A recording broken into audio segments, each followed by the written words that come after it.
Bom, gente, vamos seguir falando sobre as investigações do caso do Banco Master e, é claro, entendendo os próximos passos, o que acontece a partir de agora. Por isso a gente vai conversar ao vivo com Adib Abduni, que é jurista, advogado criminalista e também constitucionalista. Doutor, seja bem-vindo aqui ao nosso 3 em 1. Boa tarde.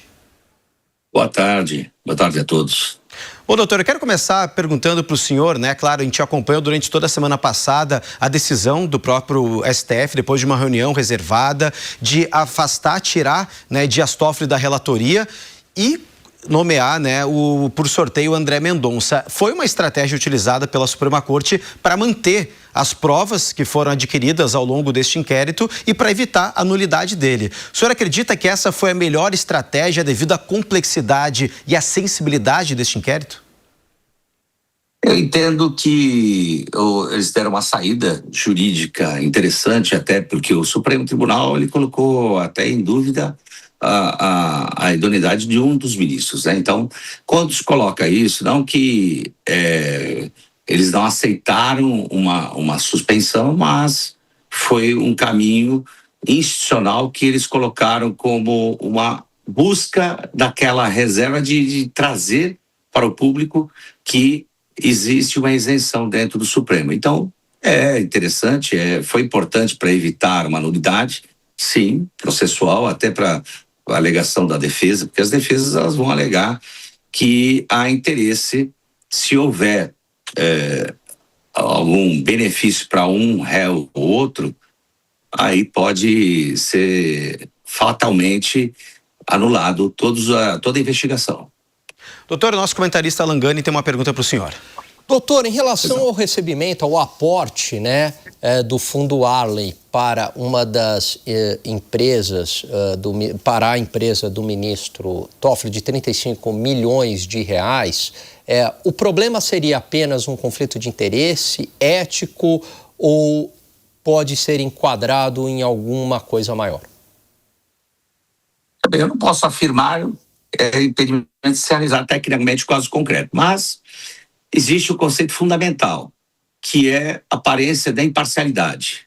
Mesmo quando não há impedimento legal, a proximidade institucional pode gerar uma dúvida pública, como é o caso. E a dúvida pública em matéria da Suprema Corte é veneno. É um problema muito sério. Por isso, casos sensíveis, a prudência institucional é tão importante quanto a legalidade. Então, entendo que há, sim, a necessidade até de afastamento, porque ele coloca em isenção a própria investigação e o próprio processo, ele tramita de uma forma tranquila. Agora, com relação ao recebimento, aporte, ministros do Supremo Tribunal Federal, eles normalmente os negócios eles podem fazer desde que eles não sejam administradores do próprio negócio. Quando há investimentos, ou ele tem uma empresa, ou é do passado, já veio de herança, ou tem toda uma problemática, né, que ele tem que dizer de onde veio os recursos, né, que até porque ele é um ministro, ele tem que mostrar a isenção. E quando existe um aporte dentro da empresa, não há nenhuma objeção, desde que seja de forma legal e não tenha nenhum tipo de favorecimento agora no processo. Então ele tem que demonstrar a isenção. Desde o início ele deveria ter demonstrado uma isenção total. Então entendo aí que coloca em dúvidas, né, a atuação dele, então por isso que foi até para não ter um problema institucional dentro do próprio Supremo, foi feito um novo sorteio para passar a relatoria para o ministro André Mendonça. Doutor, o nosso comentarista Fábio Piperno também tem um questionamento para o senhor. Doutor, boa tarde. Parece que a presunção é algo muito praticado aí pelo grupo ligado ao Banco Master, inclusive por sua defesa também. Então, no começo, sem ter os devidos recursos, eles anunciavam ao mercado que tudo aquilo estava assegurado pelo FGC. Não eram recursos deles, mas dava então essa ideia de presunção de algo lícito e absolutamente garantido.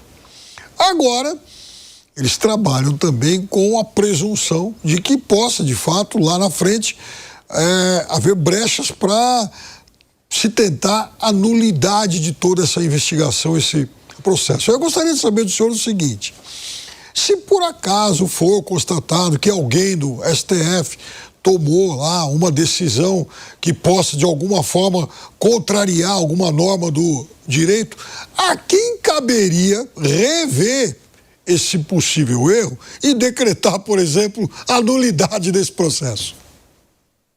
Perfeitamente, é uma boa pergunta. Então, nós estamos aí, é possível a nulidade? Sim, é possível a nulidade processual. É um ponto mais importante, é que o maior inimigo de investigações complexas é a nulidade, né? Então, se houver erro de competência, prova mal preservada, quebra de sigilo sem fundamentação suficiente ou cadeia de custódia comprometida, o processo pode desmoronar. Então, eu entendo aí que o país não pode aceitar que o caso bilionário termine em nulidade por falhas técnicas. Mas há possibilidade, sim, e quem é que vai decidir isso? Quem vai decidir é o próprio Supremo, porque acima do Supremo só existe o Supremo mesmo, então o nome já fala, nós estamos falando do Excelso Tribunal, que é o Supremo Tribunal, que vai, ao invés de ser julgado por uma turma, será julgado pelo Pleno, ou seja, pelos 11 ministros, sendo que alguns estarão impedidos de votar. Zé Maria Trindade, sua vez também, meu amigo. Se tiver uma pergunta para o doutor.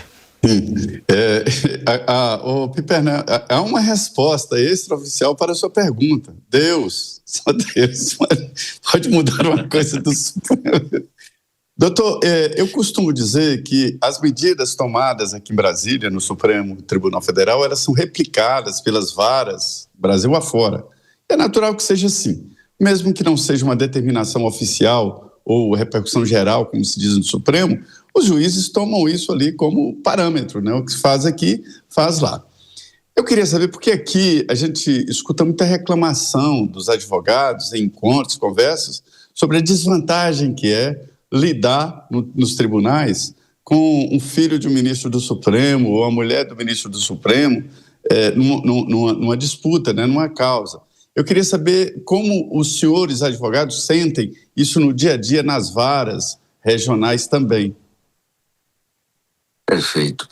Eu vou falar como advogado. Tecnicamente, nada vence como o técnico, né? Então, aquele advogado que trabalhar tecnicamente, conseguir aí trazer para a realidade os fatos, convencer através da verdade, através de todo o arcabouço jurídico necessário, como, por exemplo, as provas necessárias para que demonstrar que o processo ele é um processo que está favorável à tese que vai ser defendida. Então, quando nós falamos aí de benefícios, escritórios ligados a ministros, isso não atinge diretamente, só atinge aqueles que realmente, que tecnicamente, o processo ele não está maduro, ou aquela tese que nós vamos falar assim, uma tese que ela não é uma tese que seja bem fundamentada, não seja plausível, com certeza não terá o sucesso necessário. Então, entendo que, obviamente, que aqueles que atuam no Supremo Tribunal Federal, como também atuam no Supremo, os meus colegas advogados que são filhos de ministros, normalmente quando o processo é da relatoria de algum parente, ele não atua, o próprio ministro se coloca como impedido. Então, provavelmente, existem aí ministros, existem escritórios que trabalham, mas não diretamente com advogados ligados ao Supremo Tribunal, como, por exemplo, a relatoria. Nós estamos falando da André Mendonça. André Mendonça, se tiver algum parente com o escritório de advocacia, provavelmente ele vai estar impedido de atuar o André Mendonça se eventualmente algum parente aparecer. Então ele dá para o suspeito. Então normalmente é isso que é feito, que é normal. O próprio magistrado ele toma essa atitude, não é nem o advogado. O próprio magistrado ele se coloca como suspeito, impedido, e não vai atuar naquele processo. Perfeito, doutor. Muito obrigado pela sua participação aqui no nosso 3 em 1 nessa terça-feira de carnaval. Desejo para o senhor um bom dia e, é claro, um bom descanso. Obrigado, um grande abraço a todos, muito obrigado.